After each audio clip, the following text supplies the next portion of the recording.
Le militantisme estudiantin s'illustre une fois encore à travers des initiatives porteuses d'impact. Ce dimanche 7 décembre 2025, une soixantaine de jeunes réunis sur le campus de l'université d'Abomey-Calavi a pris part à un parcours de justice et d'égalité, une activité inscrite dans la dynamique des 16 jours d'activisme contre les violences basées sur le genre. L'événement est né de la synergie d'action entre Jeunes Volontaires pour la Santé et Araya Santé.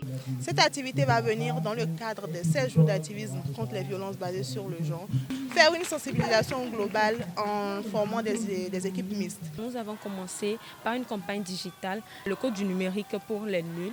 Et après ça, il y a eu cette activité physique qui à la fois est ludique et un parcours de sensibilisation pour les violences faites aux femmes et aux filles. Après une phase d'échauffement convivial, les participants ont enchaîné plusieurs exercices pratiques spécialement pensés pour susciter réflexion, cohésion et remise en question des normes sociales. On avait fait beaucoup d'activités où il faut être solidaire pour pouvoir y arriver.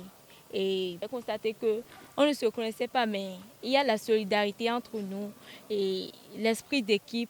J'ai pu comprendre que les violences basées sur le genre ne sont pas seulement l'affaire des femmes, qu'il fallait impliquer également les hommes. À travers des mises en situation notamment, que ferait un père irresponsable à son enfant d'1 an fiévreux à 1h du matin? Les jeunes ont été amenés à considérer l'importance d'une masculinité consciente, bienveillante et engagée. Nous avons travaillé sur la masculinité responsable en situant les responsabilités des hommes dans ce genre de violence-là que nous subissons au quotidien, en faisant des mises en condition.